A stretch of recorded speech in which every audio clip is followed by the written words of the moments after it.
This episode of The Startup Life is sponsored by SaveTheChildren.org.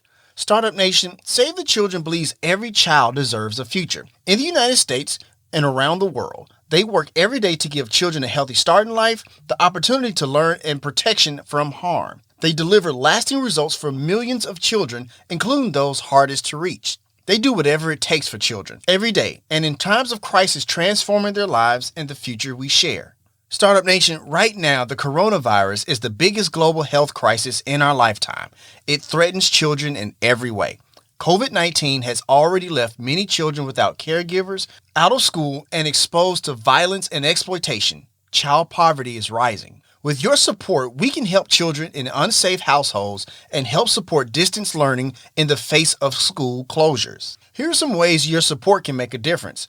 For just $5, you can buy a baby's first book, providing comfort and inspiring lifelong learning. And for $25, you can serve a nutritious breakfast and lunch to 5 out-of-school children in need. And there's many other ways you can help support Startup Nation. So go to SaveTheChildren.org/SaveKids or www.SaveTheChildren.org/SaveKids. So if you're ready to make a difference, Startup Nation, remember SaveTheChildren.org. Make the change for children.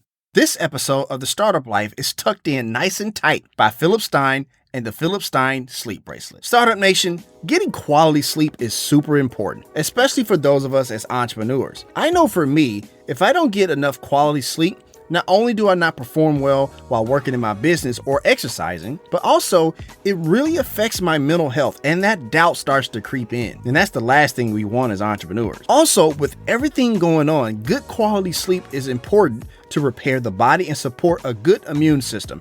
And that is why, Startup Nation, I wear the Philip Stein Sleep Bracelet. The Philip Stein Sleep Bracelet uses natural frequency technology to reinforce our biomagnetic field to improve deep sleep, length of sleep, and overall sleep quality. This helps produce a healthier heart, regulate weight control, and help strengthen the immune system, which helps destroy bacteria and viruses. Right now, when you go to philipstein.com, use code SLEEPEZ and you will get 10% off the entire store. That's promo code SLEEP, capital E, capital Z. So if you are ready to be more productive in leading your business, go with the Philip Stein Sleep Bracelet, proven to be natural and safe to give you a better, deeper sleep. Payoff.com sponsors this episode of The Startup Life. Startup Nation, you've tried balance transfers and budgeting, but high interest rates and unrelenting bill cycles make it almost impossible to get out of credit card debt on your own. Instead of another new savings technique, you need a clear path out of debt. And that's what a payoff loan can do. A payoff loan is a personal loan backed by member-centric credit unions designed to help you pay off your credit cards. With rates as low as 5.99% APR and loan amounts up to $35,000 with no hidden fees and personal customer service support from Payoff to help you reach your financial goals. Some of the benefits of a payoff loan may also include a personal credit score boost, 1 monthly payment, and savings from lower interest rates. Go to payoff.com/the startup life to learn more. Checking loan rates won't affect your credit score. And if you listen to the replay on the podcast, the link is there in the show notes. Try something new. Pay off your credit card debt with Payoff. NMLS ID number 1396805. Now, all applicants may qualify. Loans only available within the United States. Loan is not available in all states. Payoff works with lending partners who originate the loans. Additional terms, conditions, and eligibility requirements may apply. More information is available at payoff.com/the startup life. It's time to be about that life. The Startup Life. Here's your host, Dominic Lawson. All right, Startup Nation, so I hope you're ready to receive some value today. My name is Dominic Lawson, and this is The Startup Life, the show for entrepreneurs and career-minded professionals. You know, Startup Nation, with everything going on, COVID-19, coronavirus, whatever you want to call it, there are a lot of challenging times ahead. Even as we slowly start to open the economy back up, there's still challenging times. And for a lot of business owners, you're feeling it. You're feeling it a lot. But today's guest is going to share with us how challenging times and adversity can actually be your greatest weapon and your greatest strength to coming out of it. He is an acclaimed speaker, entrepreneur, and award-winning 3-time CEO, leadership coach, and author. His accomplishments include being named the most admired CEO, named to the top 40 under 40, and being recognized as the Nashville Chamber of Commerce as the Healthcare Entrepreneur of the Year. He is also the author of Great Leaders Live Like Drug Addicts, How to Lead Like Your Life Depends on It. And that book is out today, Startup Nation. He is the one and only Michael Brody-Waite. What's up, MBW? How's it going, my man? Hey, man. A lot of people call me MBW. I like it when you do that. I can get used to this. All right, cool. Cool deal. You ready to pour some knowledge in the Startup Nation today, my man? Yeah, dude. All right. Totally ready. All right, let's do this. So first things first, man, just kind of share with us your origin story and your background and things of that nature. Sure. So at the age of 23, I was hopelessly addicted to alcohol and drugs. Gotcha. And I'd been kicked out of college. I'd been kicked out of my job, my apartment, my car had been repossessed. I was throwing up blood. And I knew I wouldn't see my 30th birthday, and I was ready to die. Gotcha. And then I went to rehab because I didn't have any choice, because the place I was sleeping was going to kick me out and I was going to have to live on the street. And I thought it'd be nice to have a roof over my head and 3 square meals. Of course. I went there just for the roof, and I came out with a whole new life. And what I learned there has become the entire framework for leadership that I've developed over the last 17 years. And I thought I was going to go in there and I would still die. And not only did I learn a new way to live, but I learned a new way to lead. I hear that. Thank you for sharing that, man, because, you know, when I was reading the book, and that's one of the things we were kind of talking off air a little bit, is like that challenging time, you know, going through addiction and things of that nature, it really became your strength, and it became the impetus for your book. It became the impetus for this amazing entrepreneurial career, man. Let me ask you this in a follow-up question, you know, because like I said, you've had this amazing entrepreneurial career. Do you think that you would be as successful as you are now as an entrepreneur and a serial entrepreneur if you had not gone through addiction? Absolutely not. Okay. I think addiction is the reason for my success. So one thing I say to people that they don't understand is I do prayers in the morning. I'm not religious, but I'm spiritual. Understood. And I thank God for a lot of things. And the first thing I do is I thank God for my addiction before I ever start talking to him about my recovery. Because the thing is that as an addict, I have an incentive to live by a set of principles that if I don't, I will die. And I thought that just gave me a new way to live, but it gives me a competitive advantage as a leader. I used it in 8 years as a corporate executive and leader. Right. I use it as a startup founder where we became an Inc. 500 company, and we built what we call a mask-free culture where everybody can be authentic in their true selves. Right. And I led a nonprofit where we helped 2,000 entrepreneurs a year create and launch and grow a business. And the thing that I found was I didn't have a college degree. I didn't have any connections. I didn't have all this other stuff, but I had this way of living that not only did I have a greater incentive to practice this way of life, but I had the opportunity to practice it with the other recovering addicts around me. So I think that recovery gave me a leadership superpower that most people cannot acquire unless they've been through addiction. I heard that. Thank you for sharing that. Let me ask you this, because you were talking about that just now.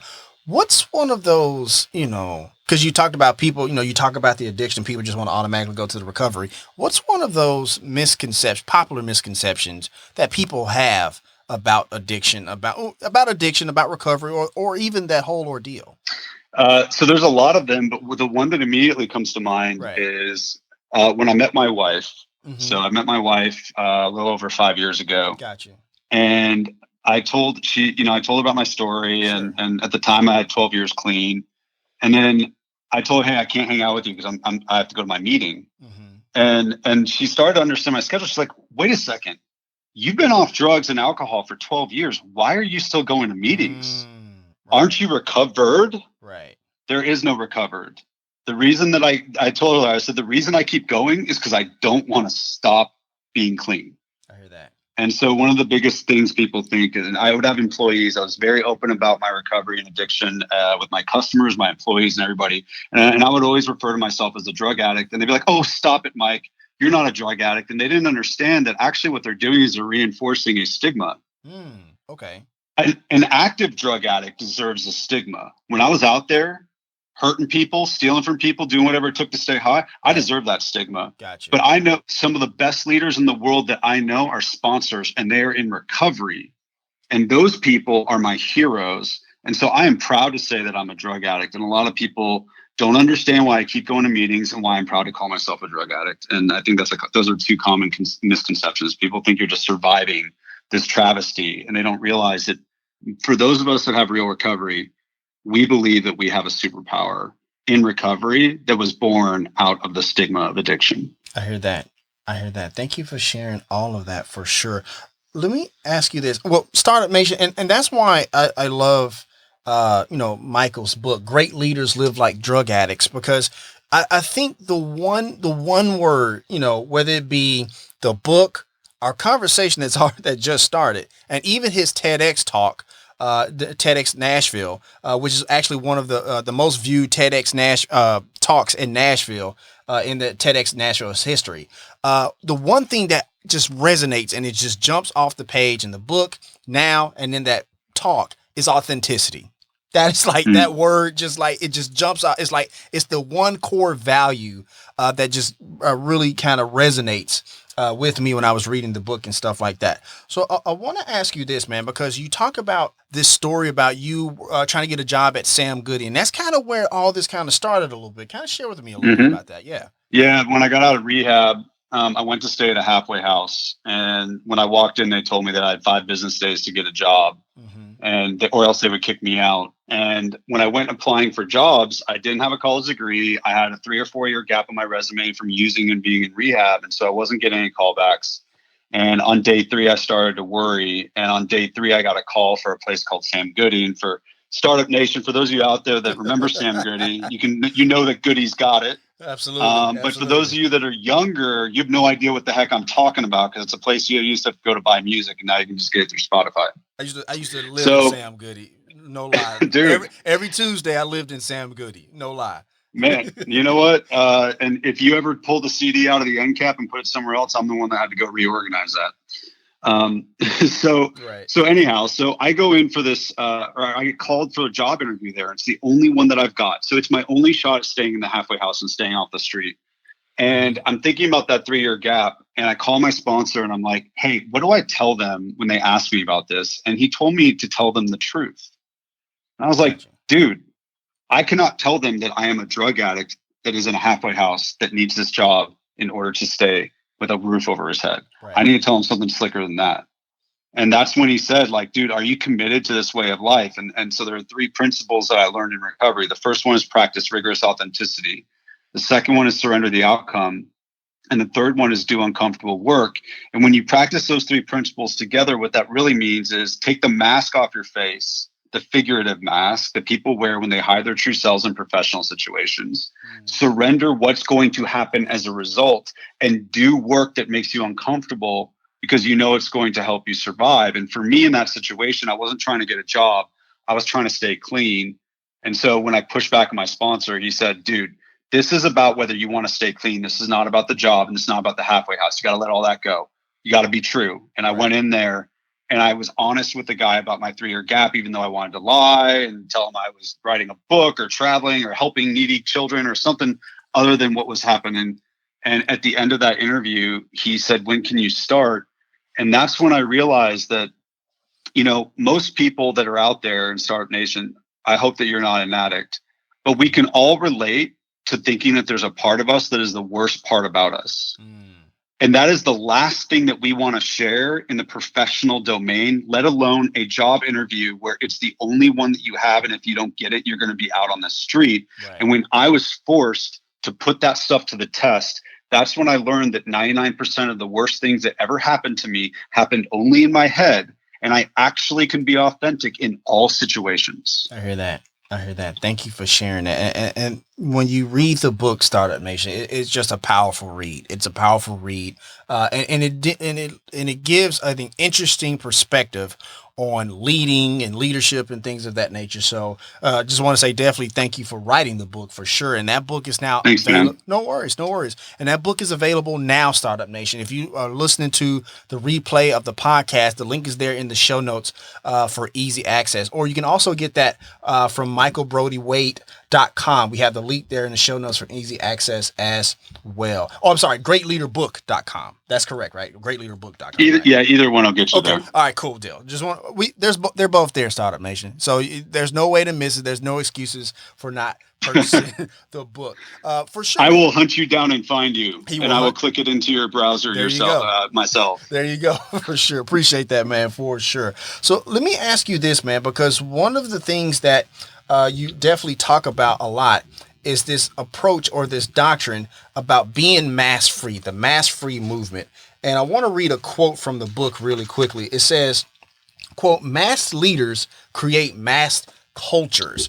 And so just kind of dive into that a little bit. What are you trying to convey to the audience when you say that about masked leaders and masked cultures?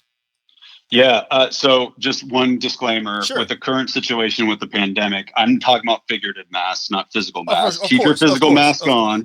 Please do, Startup Nation. Yes. Please keep the physical mask on, for sure. Go ahead, my man. So for centuries, we have actually inherited command and control leadership where we expect a general on the battlefield or a CEO of a corporation to be more than human, to never admit their weaknesses, never admit what they don't know, not share their vulnerabilities and insecurities. And they're supposed to be a superhero, but that's not realistic. And so the problem is that they're wearing a mask, hiding their true self. They hide the weaknesses. They hide the vulnerabilities. They are not willing to say, I don't know, and ask for help and all these sorts of things. And the thing is that every drug addict can relate to that because we wore masks too, to hide ourselves, to get what we wanted. The difference is that we are hiding our true selves in order to get high, and leaders hide themselves because they think that because the leaders that came before them, they think they have to hide their true selves in order to be successful. That means if the boss's boss is in the room, you don't say, I don't know. Or if you're an entrepreneur and a customer asks you, have you ever done that before? You don't say, I don't know. Or if the investor says, hey, what are you going to do about this particular thing? And you say, you know what, we're actually working on that, but we haven't figured out. What are your thoughts? There are so many times where we think that we have to pretend that we have all the answers, and that actually holds us back from truly being successful. And so learning to live and lead mask free is something that gives you a tremendous amount of time, energy, and overall success, because what it helps you do is identify all these different places where hiding yourself stops you from actually being successful. Gotcha. Thank you for sharing all of that for sure.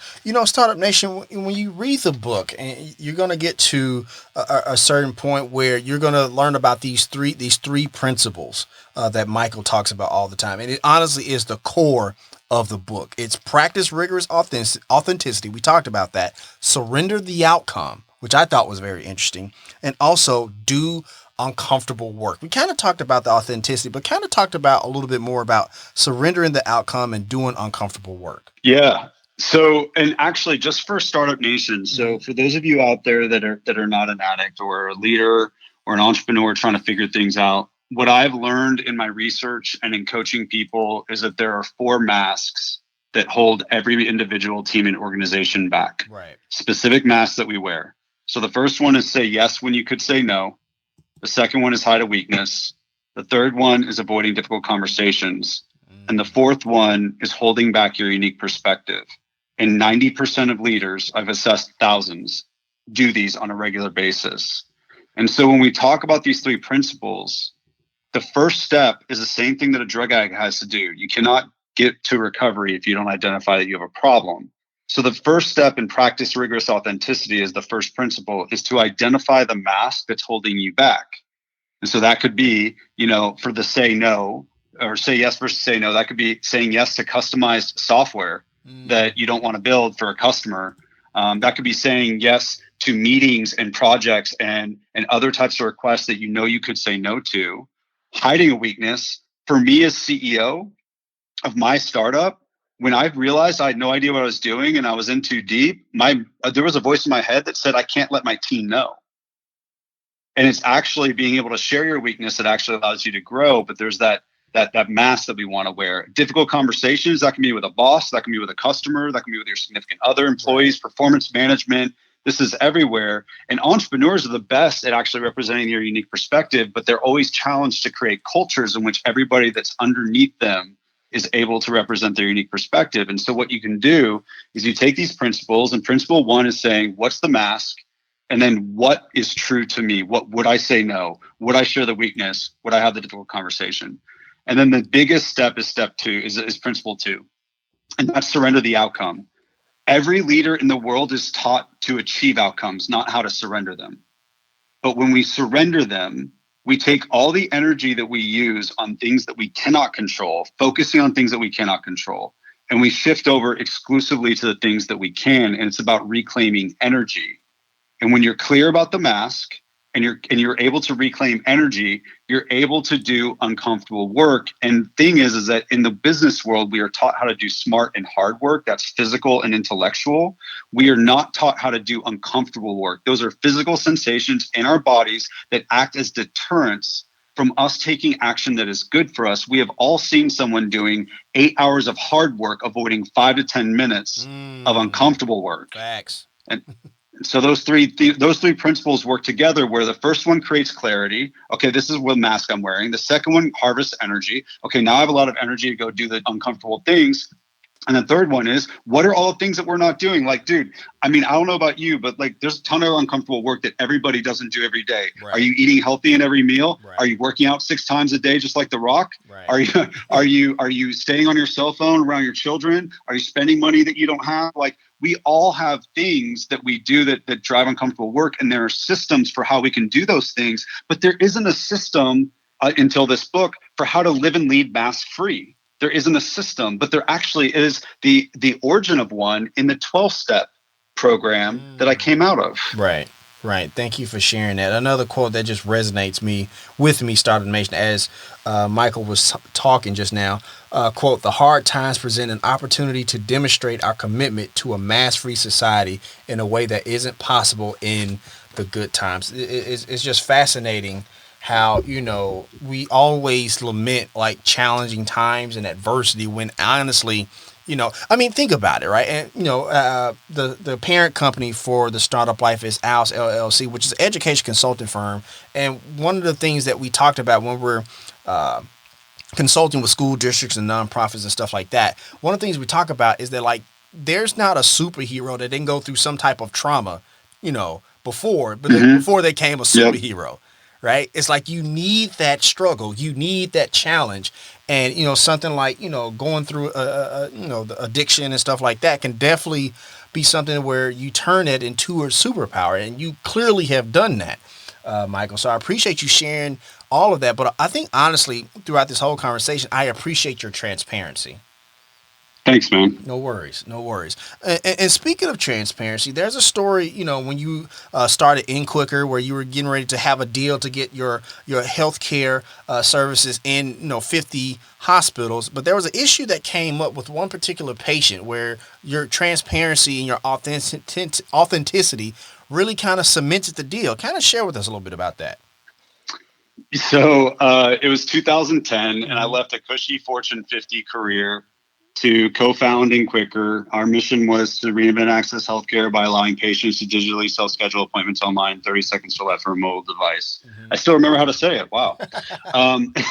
So we didn't have anything that was going for us. Okay, we didn't have investors. It was the height of the recession. We maxed out our credit cards, our savings accounts, withdrew from our 401ks. None of us had been entrepreneurs before. I never worked in healthcare before. Right. We didn't have any patents. We didn't have anybody working with us that had taken a startup past $1 million in revenue or even more. And so we had the odds stacked against us, and we took all the credit card and the savings, and we were able to bootstrap for like 6 to 12 months. And we got this large contract opportunity that was going to help fund the next stage of growth and take us from thousands in revenue to millions. And we worked like for weeks and months on landing this deal. And I remember they called us one night in November 2010, and they said, we're going to expand this in all 50 hospitals. And not only that, we're going to do $3 million in advertising in our markets, which for us, since we didn't have an advertising budget, was so huge. And we were so ecstatic. That's probably the closest I've gotten to feeling high since I've been clean. Gotcha. I was that excited about it. The next day, we find out that a patient had actually been able to, had been negatively impacted by our software. One patient at one hospital. And so when we found out, I was like, dude, please do not let this be the hospital that just said they're expanding to 50 different hospitals and they're going to take us to millions in revenue. And there was a 1 in 7 chance. Right. And it was the hospital. Of course it and was. we are contractually, of course, that's right. I didn't know it, but apparently we were writing a story so I could tell it here and in the book. There you go. At the time, it was really scary because we knew that if we were contractually obligated to tell the customer within 24 hours. We knew if we told them, they would cancel the contract, the expansion, cancel their contract. We would lose our references and we would run out of money and go bankrupt. And I had people on my team that were pressuring me not to tell them because the patient wasn't negatively impacted and the hospital didn't know. So they were like, we can just fix the software and nobody will know and we'll learn. And they're not negatively impacted anyhow. So there's no reason to ruin this company. And I had to really figure out, okay, what am I going to do here? And the truth is I had no experience as a startup founder, but I had 8 years of experience as a recovering addict. Right. And so I practiced rigorous authenticity. I surrendered the outcome and I did uncomfortable work. And that meant that I had to be real about what happened. I had to surrender what would happen to me and my company. And I did the uncomfortable work of calling the customer. And when I told them, they started laughing at me, which I took as a really bad sign. Right. And then when I asked, why are you laughing at me? She said, when I get a call like this, it's because someone has negatively impacted 20,000 patients, not one. I know I have tons of partners where they would have never called me and told me this. And I was like, okay, what does that mean for the expansion? And she said, dude, if anything, this makes me want to do more business with you and go faster because now I know I can trust you. And not only did we not lose the business, but we were able to use that as a story that we told future customers and every single employee that came to work for us to tell them what we were about. And as a result, the way that we did business was very, very different. And the way that we acted internally as a company was very, very different because we lived and led mask-free. And we had a mask-free culture. And that became our competitive advantage. Got you. Thank you for sharing that. And once again, Startup Nation, we're talking to Michael Brody-Waite, the author of Great Leaders Live Like Drug Addicts, How to Lead Like Your Life Depends on It. Once again, you can get that book on Amazon, Barnes & Noble, or wherever you get your favorite books. And once again, if you're listening to the replay on the podcast, the link is there in the show notes for easy access. Brody, Michael, I want to ask you this, man, because, and I guess I want to get your take on it. As you share with us your story and being transparent and stuff like that, as you know, there's a kind of a move around the country, depending on what state you go in, about legalizing marijuana, right? And yep. So I guess I'm curious, about your take and your commentary on that, because we've had people who've been on the show who's, in the cannabis space, in the marijuana space, but we've never had somebody with your background kind of give your commentary on it, because I imagine you have a very different and unique take on it. So kind of give your take on how you feel about that. Is it a good move? Just kind of talk about it a little bit. Sure. So first of all, back when I was using, I would have loved it. But gotcha. Now that I'm clean, it doesn't affect me personally.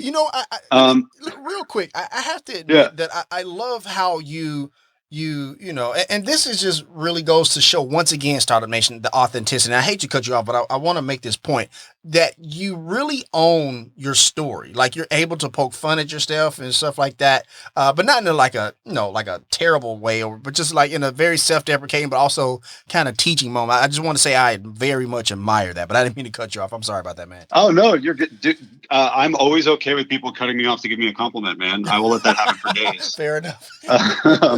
But I appreciate that. I think that when you really work hard on your recovery, it becomes the best thing about you, and it's okay to own it. And sure. one of the things when I find myself like swearing in a situation where I feel like I shouldn't have, I always apologize and I say, I'm sorry. I hang out with a bunch of drug addicts and we're just happy we're not smoking crack. So we don't think about whether we're swearing or not. So I apologize for that. No worries. Okay. So legalizing marijuana. Right. So here's what I believe. Okay. And I'm not speaking on behalf of all recovering addicts, just for myself. Sure. I personally drank a lot of alcohol, smoked a lot of weed, and did a bunch of other drugs. I think as long as alcohol is legal, I don't understand why marijuana can't be. I think one of the arguments people will make is that it is a quote unquote gateway drug. And at least that's what they were saying when I was coming up. And what I would say is two things to that. Number one, alcohol is a gateway drug. That was my gateway drug. And then number two, when you really think about what is a gateway drug, at the end of the day, it's something that helps us incorporate a new behavior pattern where we use a substance to numb ourselves. And in our current climate, everybody has the gateway drug. Everybody has a gateway drug. It's in their pocket. It's called a mobile device. Fair enough. Everybody has a gateway drug. Now I'll tell you, I personally would prefer that they didn't legalize it just because I'm not used to being around it. Fair enough. I'm used to being around alcohol. Right. But philosophically, I think that, and I'm not a political dude, but just as a recovering addict, sure. I think it's, as long as alcohol is legal, we already tried as a nation to outlaw alcohol. I'm not advocating for that either. Right. And one of the things I'll tell anyone, it's like, well, wait, why would you say that? You don't want to relapse, do you? I know plenty of people that can be bartenders and not drink and not use drugs. If they are committed to their recovery, nothing can make us use. So as a result, I'm pretty cool with whatever anyone else wants to do. Quick follow-up, if I may, because at the end of your TED Talk, right, I can kind of see that you were kind of getting a bit emotional because it was at a point where, and I hear in our conversation now, where you're advocating for people who go through that. One of my favorite songs on Macklemore's The Heist is Neon Cathedral. And where he kind of shares like that story and stuff like that. Kind of talk about, why that's important to you, for obvious reasons, but I want to hear it in your voice. Why it's important to you to advocate for those people who are, going through recovery and things of that nature? I'm really grateful for that question. And I'm a huge fan of Macklemore. The Heist was one of my favorite albums of all time. Oh, for sure. So really, there is a covert agenda that I have in the message that I'm carrying. Okay. I am teaching people how to be great leaders. For sure. But the most important thing that I want to be able to carry is the message that any addict can stop using, lose the desire to use, and find a new way to live. I hear that. Anyone. And I've seen so many people that thought it could never happen for them. And they didn't know it was possible. And so many of us in recovery hide the fact that we're addicts. And so we limit our ability to show that hope. And so if I can take my story, lean into it, and be able to share it, and it helps one person stay clean, that is a whole new thing for me. But here's the other thing. There are addicts carrying that message, but here's the message no one ever gave me. No one ever told me that recovery was more than something that stopped something bad. People see recovery as the thing that neutralizes addiction. No one ever told me that it would be the best thing about me. No one ever told me that it would give me a professional superpower that would be the reason that I would get an Inc. 500 award. No one ever told me that it would be the reason that people trusted me over other competitors. No one ever told me any of that. They just said, you won't suck anymore. They never said this can be the best thing about you. This can be something that you've wanted your entire life. And right now, I know tons of recovering addicts that walk around and they compartmentalize what they have to do to be successful professionally and what they have to do in order to recover from addiction. And my message to them is what you are doing in the rooms of the 12-step programs or whatever you do for recovery, that is like Mr. Miyagi teaching you how to do karate and you just don't know it. Right. You think you're sanding the floor, painting the fence, if you remember that movie at all. Right. And in truth, you're learning how to be a great leader because the best leaders in this world are sponsors. They are the best leaders. They're better than coaches, executive coaches, and CEOs. And so you're not just have an opportunity to live without the use of alcohol and drugs. You have the opportunity not just to thrive. I mean, not just to survive, but to thrive. Right. And no one's carrying that message. And so that's the one that I'm really trying to carry. You can't tell I get hyped about it at all. Can you? No, not at all. I couldn't, no, and my eyes didn't well up at all. Not at all. Not even a little bit. Not even a little bit. But I guess what I'm saying is, man, I can definitely tell that like this is important to you, this message. And I wanted to, and thank you for allowing me to ask that, because I felt it was there. And so I wanted to ask that. And I thought it was an important message to get out, because look, there's a lot of people who are going through a lot of stuff right now. And there may be some right now due to COVID-19 to maybe, going down the path of, addiction or whatever the case may be. Yep. They need to hear that. And you're absolutely right. We always hear one narrative, but we don't hear the narrative that you just talked about. So I appreciate all of that, my man, and your transparency for sure. Thanks, dude. No worries. All right, Startup Nation. So we're going to go ahead and take a quick break. We got to pay some bills. Once again, my name is Dominic Lawson, and you're listening to The Startup Life.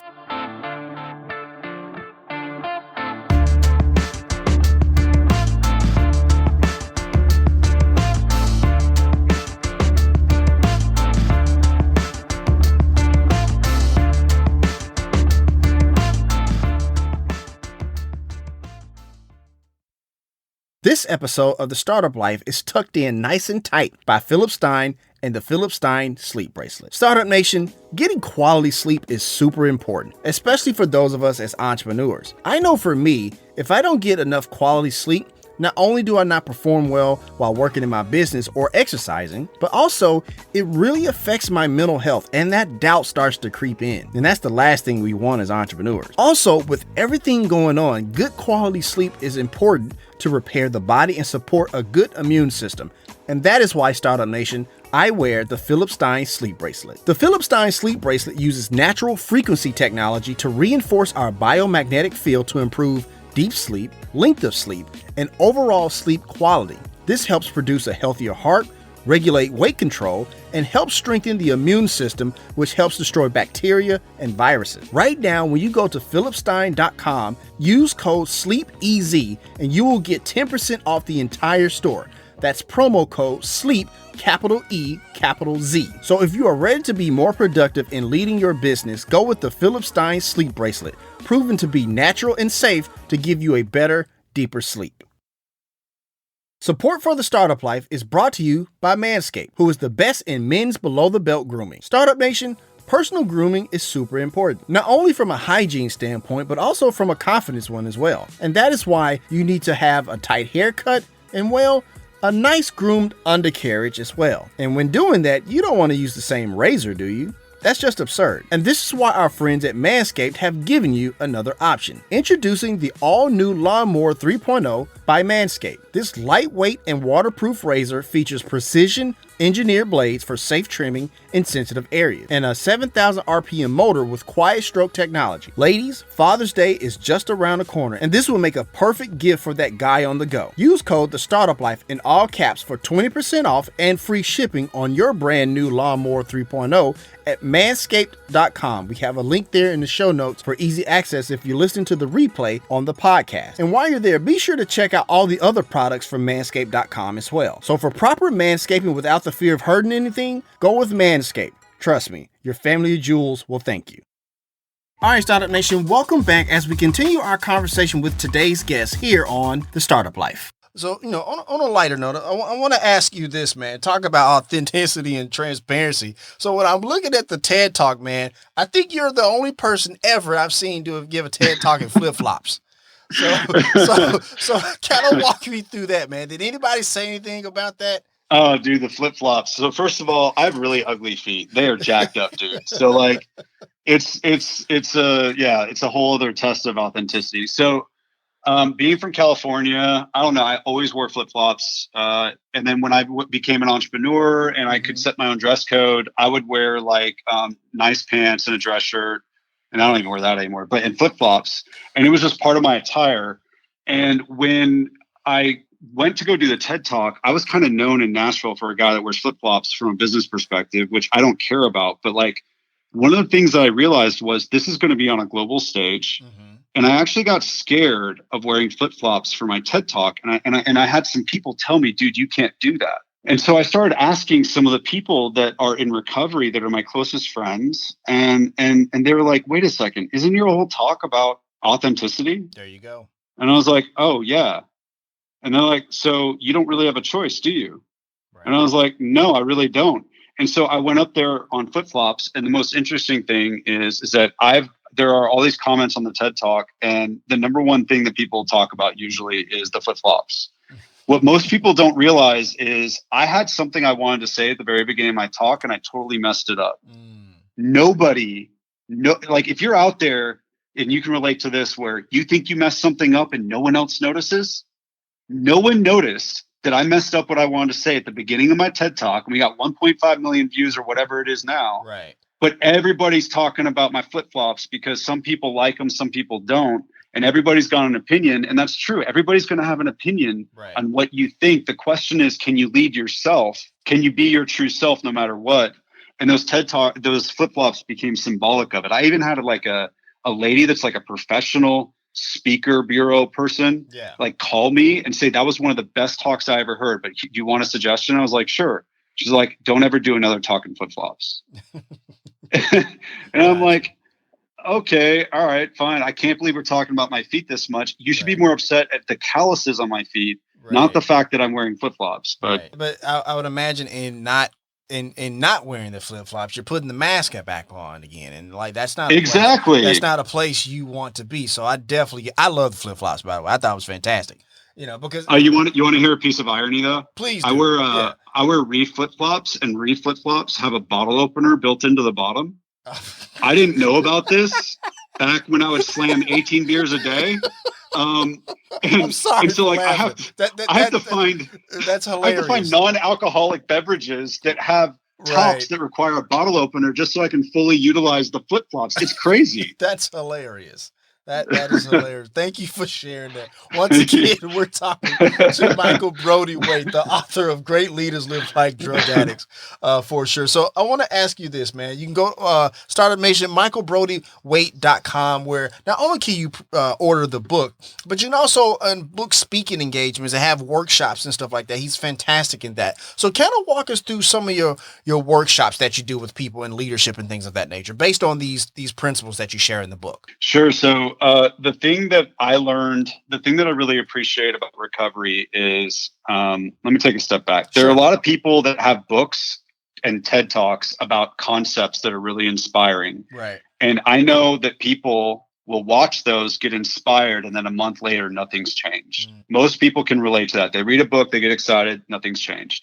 And so one of the things I discovered was when I started trying to teach my employees different things that were somewhat easy for me because of recovery, they were like, I don't even know how to do this. And what I realized was, in order to recover from addiction, we needed a step-by-step process that allows anyone from any education level, any socioeconomic level, any language, any country or whatever, a foolproof way that if you follow these steps, you'll be able to not use drugs and alcohol.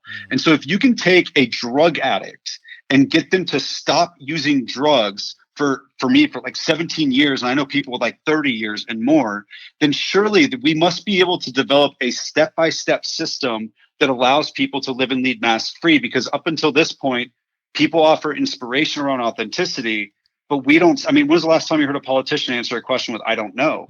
Like, we don't have that in leadership. So in my book, and then even more in my workshops and my coaching programs, I take people through a process that allows them to step-by-step figure out how to live and lead mask-free. And it's all about applying these principles. And basically what we do is we build what we call a 28-day mask-free action plan, where you work principle 1, 2, and 3. You put them on this small card. So people leave like workshops with like these big binders that they find in the garage and they go, oh, I should have done that. We give people a 5x7 laminated card that they have to put somewhere, and they have to execute what we call the mask-free minute. And what that means is every day, for 1 minute a day, you can take your masks off. 1 minute a day, they read the card. So I have people that put it in front of their mirror when they're brushing their teeth, people that put it in their book because they read every night, on top of the remote, on top of their bed pillow, like wherever, in their cube, in their visor, in their car. We got them everywhere. And the goal is you literally just read it And what happens is what we call automatic growth, because it creates awareness. And that awareness, psychologists will tell you, is the key to growth. But the problem is that, like I said, people have been talking about authentic leadership for years. We don't have authentic leaders. And it's because we haven't acknowledged that, A, we have an addiction problem to the mask. Right. It's an addiction problem. We need a recovery tool. And no one's given us a step-by-step process. And so that's what I take people through in my workshops and my coaching programs. And it's really designed to be something that they live and they do every 28 days. If they do this right, they'll be doing a mask-free minute for the rest of their lives. But 1 minute a day, to be able to reclaim 500 hours a year of your time, to be able to have the freedom of being your true self, to be able to accelerate your skill set growth, all those sorts of things is a very, very small cost. Absolutely. Absolutely. Thank you for sharing that as well, for sure. So let me ask you this, man. Once again, that website is michaelbrody-waite.com. We have a link there in the show notes for easy access if you're listening to the replay on the podcast. I want to ask you this, man. What's something that, as you know, because you've become a sponsor as well, and you have the coaching part and the workshops and stuff like that. What is something that somebody has, whether in a workshop or somebody you have sponsored, has taught you on your path of entrepreneurship, on your path of leadership, or just something in general that you have found profound in building what you do? Oh, man. There are so many examples. I think there are so many people that have gone through this process with me. Right. And I think the most important thing that I've learned, I'll give you a specific example. We have a small team, and there's a person on our team named Brooke. And she believes in the mask-free program and the things that we're teaching. She's been to the workshop. She helps deliver a lot of this stuff with me. And we just had a conversation related to the challenges financially around what's going on with COVID in our business, because we had a lot of speaking revenue, and a lot of that is, different now, and it's changed. And one of the things that she pointed out was, we have been talking about what's going to happen starting in July for our business. And she said, for 2 weeks, you didn't say anything about what was going on. And I said, well, I didn't say anything because I was trying to figure it out. Right. And she said, yeah, but it would have been so helpful if you had just told me that you didn't know. So here I am, the guy that's trying to be the leader, that is the leader of the mask-free movement. Right.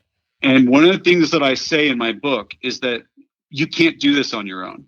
You need other people around you. And so the reason that I'm creating the mask-free movement is not necessarily just to change the world. It's because I want to be a member.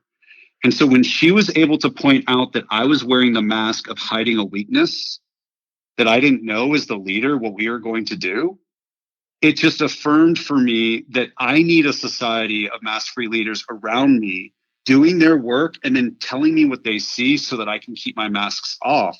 Because no matter how much I teach people this, no matter how much I write the book and I do all the stuff, I need it myself. And it's the people that are living this that are able to teach me. And I've had people go through the process that started working 15 hours less a week. I had someone that had a 5-minute conversation that saved them $72,000 in expenses. I mean, I had somebody that did 5 minutes of uncomfortable work that saved her 20 hours on a project and identified a $5 million opportunity for a customer. And I had someone who went through my 28-day program on a 28th day, quit her corporate career and started a business because she realized that she'd been holding back a unique perspective. And I need to see their stories or I will stop living mine. That's powerful stuff. That's powerful. Thank you for sharing that, man. Now, not everybody's willing to admit that. Like, even like you said, you're the leadership coach. You're the leadership guru. And in that moment, you was kind of put the mask on a little bit. And so, yeah, dude. When did you see Tony Robbins get up in front of 5,000 people and start working his own program on himself? Right. Exactly. Like all the people that are going to help fix you, they don't show you what they're doing. And that's why I say sponsors are the best leaders in the world. And that's why I'm committed to building an authentic brand. It's because sponsors share their wins and their wins and their losses equally with their sponsees so that their sponsees can observe how they lead themselves through triumph and through challenges. Absolutely. And that's the key. Most leaders want to hide the challenges and advertise the wins. And so if I'm going to be the leader of the mastery movement, I'm going to have to eat my own dog food. Absolutely. No, that's fair. And I think, when it comes to the sponsor and sponsee relationship, I think in doing so, it creates this level of relatability for the sponsee, but also for the sponsor to let you know, like, you know, let the sponsee also see from the sponsor that I'm still going through this too. I'm still kind of, Yes. you know, I'm still, you know, it's almost kind of like how you were talking about the recovery as well. It's like it's an ongoing process. There is no I've made it. There is no I'm cured. There is no I'm the leadership goat. There's nothing else I can learn. I got to just impart all this wisdom. It's like this constant spiral, continuous learning, and I love it. I love it, MBW. Thank you for sharing that, my man. Thanks, dude. I appreciate that. No worries. So I want to ask you this, man. Tell me about your family. Tell me about how important they've been on your path to recovery, you know, in supporting you in your business ventures and things of that nature. So, which my nuclear family or my now new nuclear family? Whoever you want to share with, man. No, it doesn't matter to me. So my parents were the best gift they ever gave me was rehab, and basically as close to an intervention as you can get to. Sure. And I was very grateful for that, and so they've always been really supportive. And then my family, we call it my 12-step program family. We call it family of choice. Mm-hmm. They have been my greatest level of support and love, and some of my best advisors, even though a lot of them don't know business, because they would advise me spiritually through the principles as opposed to through the business lens, and it would help me really make good decisions. And so they've always been there. And then I was really fortunate to find my best friend in my wife and marry her, and we've been together for almost 6 years, and we have a daughter. Her name is Amarette, and she is almost 16 months, and we are pregnant with our next. And the really cool thing is, congratulations, thank you. My wife is, one of the things is she's one of the most authentic people I know. She has no tolerance for masks whatsoever. So pretty much she was going to die alone or with me.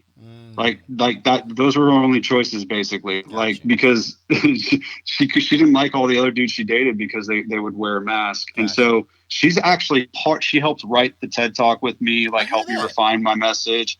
She helped me write the book. She's the COO of our company. Very nice. She finds a way to be a mother and an incredible wife. And so they've been incredibly supportive. I hear that. Let me ask you a quick follow-up question, man. So, you know, you said your daughter is, 16 months old, correct? Yep. Okay, and you have one on the way. As they get older, right? How, what is that? Because I feel like you're gonna have to share that story, this, that, and the other.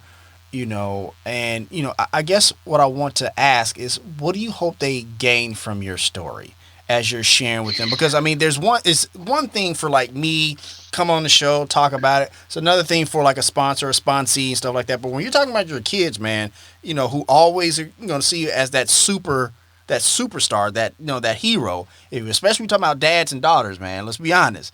What do you hope to kind of impart as far as the wisdom in your journey and stuff like that? Dude, that's a great question, because here's the thing that I have to live with. Mm-hmm. I am a carrier of the addiction gene, if there is one. I'm not a scientist. Fair enough. And so there's a chance that my daughter or my son will be carrying that. Gotcha. And so the thing that I have to realize is the way that I can serve them is by owning my story, because in my story, they're able to see the challenge and addiction for what it is. My parents let me take a step back. My parents told me, hey, your dad was an alcoholic. Mm-hmm. And so whatever you do, don't use alcohol and drugs. Well, if you are concerned that your child has the gene for addiction, the last thing you want to do is tell an addict, don't use drugs and alcohol, because then we'll become obsessed with using drugs and alcohol. Right. And so when I see parents raise their children and the parent is the addict, the best thing they can do is just share their story of the addiction and the recovery, so the child has the information to make a different decision. And so I hope that my daughter can see what my addiction was and can see what my recovery is and how I live. And then also when it comes to living mask-free, that she can see not only that I lived mask-free, but I'm going to have to live that with her, where I'm going to have to share my weaknesses and my challenges in that superhero role. I'm going to have to be real with her and help create a space where she's able to develop the skill of living mask-free as well, by watching my example and also participating in our household. And my hope is she's going to have to make her own decisions in her life. But what I really hope is that by willing to own the things that make me imperfect in both my addiction and mask story, that I hope that I equip her with the information and tools that allows her to own hers. I hear that. Thank you for sharing that, and thank you for sharing that transparency. I wanted to ask you that because I imagine it. It could be probably a bit difficult when you talk about kids and stuff like that, man. But I appreciate you sharing that for sure. Yeah, man. And also, by the way, you're gonna have to check back on me because she's 16 months. So like everything I'm saying right now is talk. We'll see if I walk. Fair enough. When she's 10 or 15 with my son. Fair enough. Hopefully I live what I just said. But I think I will. Absolutely. Doing the uncomfortable work. Definitely understand yes. that. Doing the uncomfortable work. Definitely understand that for sure. So, man, I want to ask you this, man, even though I kind of feel like I know what it is, but I want to hear your words because we asked this of all of our guests that come on the show. What's your entrepreneurial superpower? Is it a cop-out if I say leading mask-free? No.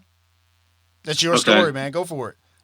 I mean, dude, so here's the deal. When I was CEO of our company and I didn't know what I was doing, I was so tempted to not tell my people. And yet I went to them and said, guys, we just got all this exposure and I don't know what to do with it. I have an email signature that says I'm CEO, but I'm like a little kid in a suit. I have no idea what I'm doing. What are your thoughts? And they found a place with mentors and I got one. Hey, Startup Nation. So today's content ran a bit over and I don't want to get in trouble with my radio partners. So go to thestartuplifepodcast.com and catch the bonus content from today's episode. Trust me, you don't want to miss it. If you want to let us know what you think about our show, have an idea for a show topic, or would like to advertise on our show, send us a message on the Startup Life Podcast Facebook page. And while you are there, like and follow our page as well. It's a great way for us to engage with you, Startup Nation, and really grow our community. The link is there in the show notes. Subscribe to the show as it can be heard on Apple Podcasts, Google Play, Stitcher Radio, Spotify, or even on your Facebook timeline or any other platform you like to get your podcast. If you are listening on Apple Podcasts and you find our content valuable, please give us a 5-star rating as it will help us climb the charts and help more people find our show. You can also listen to the show on the Startup Life Podcast new website. There you will find the all-new startup blog where I write on many topics that are interesting and helpful to you on your path to entrepreneurship. And hey, if you have an idea, be about that life, the startup life.